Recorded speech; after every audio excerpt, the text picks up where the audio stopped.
हवाले से भी जानेंगे कि पाकिस्तान में कौन कौन से कवानीन इंसानी हुकूक के हवाले से मौजूद हैं। अमृत, आपको वेलकम कहती हूँ जागो लाहौर में। कैसी हैं आप? मैं बिल्कुल ठीक, आप कैसी? मैं भी बिल्कुल ठीक ठाक। अमृत, आज ह्यूमन राइट्स डे मनाया जा रहा है और दुनिया भर में इस डे को मनाया जा रहा है, बहुत जोश जज्बे के साथ मनाया जाता है। पाकिस्तान में नहीं, इंटरनेशनली भी ह्यूमन राइट्स को बहुत ज़्यादा तरजीह दी जाती है और फ़रोग दिया जाता है। तो मुझे बताइएगा, पाकिस्तान में ह्यूमन राइट्स कौन कौन से हैं, बुनियादी इंसानी हुकूक कौन कौन से हैं? हमारे पास सबसे पहले तो हमारा constitution of Pakistan in itself एक ऐसी किताब है जिसमें हमारे सारे कवानीन एक human rights, fundamental human rights जिसको हम कहते हैं, उसमें लिखे हुए हैं। जिसमें हमारे पास right to freedom of speech है, फ्रीडम टू प्रैक्टिस रिलीजन है, माइनॉरिटीज़ के राइट्स हैं, और हमारे पास राइट फॉर विमेन, हर डिस्क्रिमिनेशन और वो हर सेक्टर के रिलेटेड राइट्स मौजूद हैं। अच्छा। जो एक इंसान की बुनियादी हकूक़ होते हैं जो उसको फराहम होने चाहिए। अच्छा। Right to liberty of space है, हर चीज़ हमारे पास ऐसी मौजूद है हमारे आर्टिकल में। अगर आप उसको इन प्रैक्टिस देखें कि वो हमारे लोकली कितनी प्रैक्टिस वो चीज़ होती है, तो मैं इस पर कहूँगी कि उन कवानीन की जो, अगर आप ये कहें कि उनको किस हद तक लोगों को उसके राइट्स प्रोवाइड किए जाते हैं, तो उसमें इतनी ज़्यादा हमारे पास इम्प्लिकेशन नहीं मौजूद है। प्रोवाइड की जाते हैं, क्या लोगों को भी पता है कि ये चीज़ें हमारे हुकूक में आती है? टू बी वेरी ऑनेस्ट, हमारे यहाँ पे अवेयरनेस की बहुत शदीद कमी है। लोगों को अपने राइट्स के बुनियादी राइट्स का ही नहीं पता। 2018 के कॉन्स्टिट्यूट आर्टिकल से पहले तक, एक एक्ट से पहले तक, अच्छा। औरतों को भी नहीं पता था कि उनके पास कौन से राइट्स मौजूद हैं।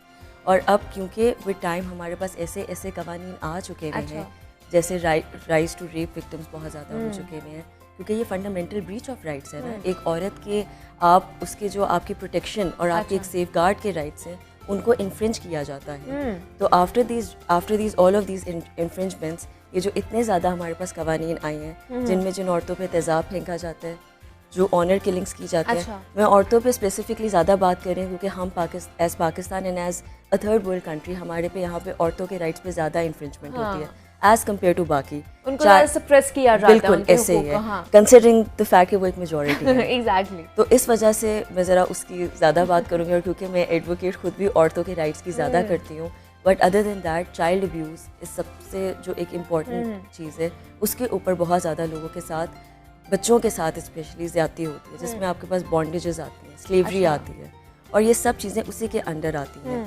इनके ऊपर कानून तो बने हुए हैं, टू बी वेरी ऑनेस्ट, लेकिन बात यह है कि फिर वही बात आती है इसकी इम्प्लीकेशन। FIR से लेके आपके एक जो पूरा प्रोसीजर है, वो पूरा सिस्टम ही इतना स्लो होता है और इतना ज़्यादा इस चीज़ टाइम टेकिंग होता है, एक इंसान को अपना इंसाफ मिलते मिलते ही बहुत देर हो जाती है। या ये प्रोसेस स्लो होता है या ट्रांसपेरेंट नहीं होता, कि हमारी जो मेंटालिटी बन गई है कि अगर हम थाने में जाएंगे, FIR कराएंगे, अदालत में जाएंगे, तो हमें इंसाफ की जो तकाजा है वो बहुत, एक तो देर से मिलेगा, टाइम टेकिंग प्रोसेस होगा, दूसरा ट्रांसपेरेंसी उसमें नहीं होती है। To be very honest, transparency का भी बहुत ज़्यादा इशू है, but above that more issue आपका ये आ जाती है कि जब आपके इन एग्जीक्यूटिव इदारों ने अपना रोल सही से प्ले नहीं किया होता। आप देखें, जब एक चीज़ कन्विक्ट होती है या जब एक मसला, एक क्राइम कमिट होता है फॉर इंस्टेंस, तो उसके स्टेप्स होते हैं कि सबसे पहले वो रिपोर्ट होता है, रिपोर्ट होने के बाद वो दर्ज होता है, दर्ज होने के बाद उसकी कार्रवाई होती है। जब आपके सारा सिस्टम ही फ्लॉड होगा, तो वो अपने उस हासिल हसूल तक कैसे पहुँचेगा। फिर अदर जो एक और मसला है वो ये होता है कि वो चीज़ इतना ज़्यादा खींचा जाता है, इतना ज़्यादा खींचा जाता है कि उसमें ऑलरेडी बहुत डिले आ जाते हैं, जो डिले आपके उस पूरे मकासद को ही ख़त्म कर देता है ऑल टुगेदर।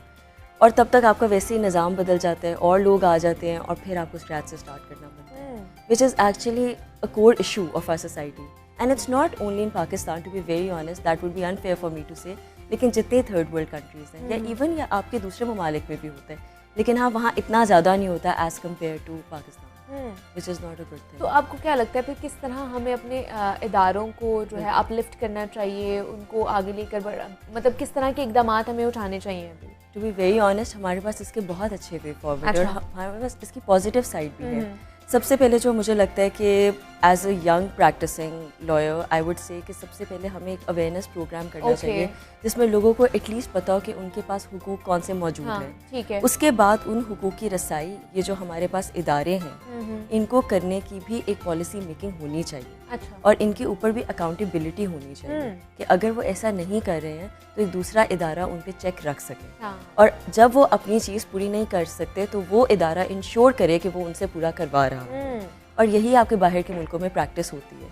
अगर फॉर इंस्टेंस आप वहाँ पे, बिकॉज जब मैं लिंकन्स में थी, when I was studying in UK, हमारे पास ऐसे बहुत सारी सिचुएशंस आती थी जहाँ पे अगर एक जो बॉडी है जिसका एक काम है कि उन्होंने अपना एक रोल प्ले करना है, वो नहीं कर पा रहे हैं, तो उनकी एक सीनियर बॉडी होती थी और उसके पास वो कंप्लेंट अपनी दर्ज करते थे।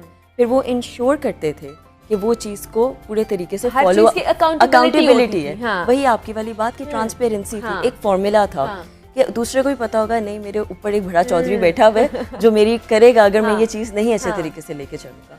हैविंग सेड दैट, जो थर्ड चीज़ है अवेयरनेस और अकाउंटेबिलिटी के अलावा हमें ये जो टाइम टेकिंग प्रोसेस है, वो कहते हैं justice delayed is justice denied. जितनी देर आप इस चीज़ को लेके जाएंगे उतना मसला होगा। अच्छा, तो जस्टिस डिले क्यों होता है, किस वजह से? हमारे पास अदालतें नहीं हैं, हमारे पास किस चीज़ की कमी है? टू बी वेरी ऑनेस्ट, सबसे बड़ा मसला ये है कि आपके 27-22 करोड़ की आवाम है जो कि दिन ब दिन बढ़ती जा रही है, 23-24 ये होता जाता है हमारी वेरिएशन। कहने का मकसद ये है कि जब आपके पास इतने लोग हैं और आपके पास एक अदालत है जिस पे सारे केसेस आएंगे इवेंचुअली, सिविल है, डिस्ट्रिक्ट है, सेशन है, बेशक है, लेकिन आपके मेजॉरिटी केसेस हाई कोर्ट में क्लटर आ जाते हैं। और जब आपके पास एक ही कोर्ट है जहाँ पे आपके पास गिन के 43 या 44 जजेस बैठे हुए हैं जिन्होंने इतने लोगों की, खाली आप पंजाब के सूबे की ही अगर ले लें तो इतने लोगों के फैसले करने मुश्किल हो जाते हैं। इसका अल्टरनेटिव क्या है? अल्टरनेटिव डिस्प्यूट रेजोल्यूशन एक मेथड है। अच्छा। जिसमें आपके नेगोशिएशन और मीडिएटर्स होते हैं। Okay. ये आपके सेंटर्स बने होते हैं जिनका मकसद ही यही होता है कि जहाँ पे आपके बिजनेसेस के प्रॉब्लम्स हैं उनके बीच में नेगोशिएट कराएं। अगर आपके यहाँ पे जैसे डिवोर्स रेट ज़्यादा है, आपके चाइल्ड के कस्टडी के इश्यूज़ हैं, मेजॉरिटी टाइम्स ऐसे जब ADR इदारे बने होते हैं जहाँ पे नेगोशिएशन होती है, मीडिएशन होती है, मिसाल के तौर पे आप और मैं यहाँ पे बैठे हैं, एक थर्ड पर्सन आ जाता है, हमारी लड़ाई है, बजाय कि हम कोर्ट जाएं, टाइम वेस्ट हो, और सबसे बड़ी बात वहाँ जाके शायद सिचुएशन और वर्स हो जाए। अच्छा, हो सकता है ना, हम प्रोवोक हो जाएं, वहाँ का वकील आपको कुछ कहे, मेरा वकील मुझे कुछ कहे, एक टिपिकल जो एक चलती है, झगड़े के केसेस भी तो सामने आते हैं हमारे अदालती हाथे में हो रहे होते हैं। स्पेशली बच्चों के मामले में मैं रोज आप यकीन करें कोर्ट जाती हूँ और बच्चों की एक साइड से चीखों की आवाजें आ रही होती हैं, माँ को यहाँ से खींच रही होती है, बाप को वहाँ से खींच रहा होता है। तो अगर आप एक इस तरह का इदारा बना लें, एंड बाय द वे ये भी ह्यूमन राइट्स वायलेशन में ही आती है, जो सबसे इम्पोर्टेंट बात है। तो अगर आप एक ऐसा इदारा बना लें जहाँ माँ बाप बैठे हैं, बच्चे बैठे हैं, और उसको एमिकेबली सॉल्व किया जाए, तो काफ़ी दफ़ा वो मसले भी रिजॉल्व हो जाते हैं उनके, और वो जिस पर्पस के लिए आए होते हैं वो पर्पस ही फेल हो जाता है। ये भी मैंने देखा है होते हुए। तो मुझे लगता है अगर ऐसे इदारे हमारे पास ज़्यादा आ जाएंगे तो हाई कोर्ट के ऊपर बर्डन कम आ जाएगा। अच्छा। वो फिर पॉइंट ऑफ लॉ के जो जेन्युइन इश्यूज़ हैं उनके ऊपर बात करेंगे और उनके ऊपर प्रेसिडेंट सेट करेंगे जिनकी अहम ज़रूरत है हमारी सोसाइटी में, बजाय कि ये सारे इश्यूज़ जिनके ऊपर ऑलरेडी चीज़ें सेट हैं और उनके सिर्फ डिसीजंस होने, उन पे टाइम टेकिंग नहीं होगा। सो ये 3-4 चीज़ें हैं, अगर हम इनको एज अ वे फॉरवर्ड लेके चलेंगे तो नेचुरली सी बात है कुछ टाइम के बाद चीज़ें डेफिनेटली रिजॉल्व होना शुरू हो जाएंगी। एक तो अदालती निज़ाम को हमें स्पीडी करने की ज़रूरत है, उसमें जो हमारे जज हजरात हैं उनकी तादाद बढ़ाने की ज़रूरत है, और दूसरा ये कि अदालतों की तादाद भी बढ़ाने की ज़रूरत है। अच्छा, मुझे ये बताइएगा, अमृत के हमने देखा अक़वाम मुत्तहिदा ने भी ये दिन मनाने का इरादा किया और फिर इस दिन को मनाया भी जाता है, और बाई जिस तरह मैं बता रही थी कि इंटरनेशनली इस हवाले से ज़्यादा अवेयरनेस और चीज़ें की जाती हैं, कैंपेन्स बाकायदा तौर पर चलाई जाती हैं। तो वहाँ पर क्या सारी चीज़ें होती हैं और आपको क्या लगता है यहाँ पर हम अभी भी कहाँ पर लैग कर रहे हैं? टू बी वेरी ऑनेस्ट, अगर आप देखें तो 1948 में इंटरनेशनल जो ह्यूमन राइट्स का एक फोरम था वो क्यों इस्टेब्लिश हुआ था? जब वर्ल्ड वॉर 1 हुई, वर्ल्ड वॉर 2 हुआ, हिरोशिमा और नागासाकी जैसे इवेंट्स हुए, पूरी दुनिया में डिज़ास्टर हुआ, तो उन्होंने कहा कि नहीं, हम एक डिक्लेरेशन बनाएंगे जहाँ पे इंसानी हुकूक की पासदारी होगी और इनके प्रोटेक्ट किए जाएंगे राइट्स, ना कि उनको वायलेट किया जाएगा। अब अगर आप ये देखें, ये 1948 की बात है और हम कहाँ खड़े हुए हैं आज, हम 2023 में ऑलमोस्ट एंटर होने वाले हैं।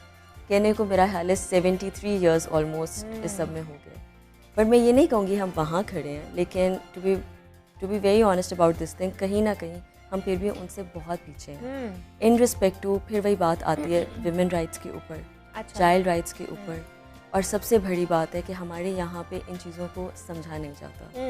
एक छोटी सी बात है, अगर यहाँ पे कोई मूवमेंट्स निकलती हैं तो बजाय कि उन चीज़ों को, अगर आपको वो लगता है गलत भी है, मिसाल के तौर पे औरत मार्च की एग्जांपल लेते हैं, मैं कहती हूँ कि अगर आपको उनके आइडिया से कॉन्फ्लिक्ट भी अगर आप करते हैं, अगर आपको वो चीज़ सही भी नहीं लगती है, तो हमारे मेजॉरिटी जो यहाँ पे इंटेलेक्चुअल्स बैठे हुए हैं फिर उनको एक गाइडलाइन देनी चाहिए, एक अच्छा। फ्रेमवर्क देना चाहिए, बजाय कि आप उस चीज़ को ठप कर दें। ठीक है। आप इंटरनेशनली देखें, अगर जब औरतों को अपना राइट टू वोट मिला था, ये 1800s की अर्ली 19th सेंचुरी की बात है, और तब कितनी मूवमेंट्स चली थी, जैसे सफ्रोगेज मूवमेंट्स और ये वो, और कितनी शहादतों के बाद लोगों को ये एजाज़ हासिल हुआ था कि उसके बाद वो राइट टू वोट कर सकें। तो अगर आप लाइकवाइज यहाँ पे देखें तो जब कोई एक मूवमेंट चलना शुरू होती है तो उसको पहले ही स्नब कर दिया जाता है, which is not actually the way it should be. तो मुझे ये लगता है कि हम लोगों को जनरली अपने अंदर थोड़ी सी टॉलरेंस, एक्सेप्टेंस और अपने आप का दिल बड़ा करना पड़ेगा कि अगर कोई तहरीक चलती है तो उसको सपोर्ट करें, और अगर वो सही नहीं है तो फिर हम एक मैकेनिज़्म फॉर्मुलेट कर लें जिसमें हम उनका रास्ता आसान कर दें, बजाय कि उसको शन कर दिया जाए। और एक्सटर्नल फैक्टर्स जो हैं, इससे हमारी एक्सटर्नली इमेज बहुत ख़राब होती है। आप देखें पाकिस्तान में अगर आप बाहर के मुल्क कहीं जाते हैं तो सबसे पहले यही बात कही जाती है कि पाकिस्तान में आप लोगों को, I remember when I was in London, I was studying, तो मुझे हर कोई सवाल पूछता था तुम कैसे आ गई बाहर पढ़ने के लिए, तुम्हें इजाज़त कैसे मिल गई। अच्छा। And I used to be like कि नहीं, अल्लाह माफ़ करे, हम इतना भी पीछे नहीं है, लेकिन लोगों के जहनों में एक इमेज एम्बेड हो जाती है हाँ, कि नहीं यहाँ पे तो ये हो गया, यहाँ पे तो वो हो गया। हमें एक पॉजिटिव इमेज दिखाने की ज़रूरत है, जो सबसे इम्पोर्टेंट है। और मैं ये नहीं कह रही हूँ कि इंटरनेशनल ये मसले नहीं, आप ईरान में देखें हिजाब के रिलेटेड कितने मसले हैं, वहाँ पे औरतें हिजाब उतारना चाह रही हैं, और इंडिया में लेने के कितने मसले हैं। बात यह है कि एक औरत को सिर्फ, मेरा जो ज़ाती मसले, उसके पास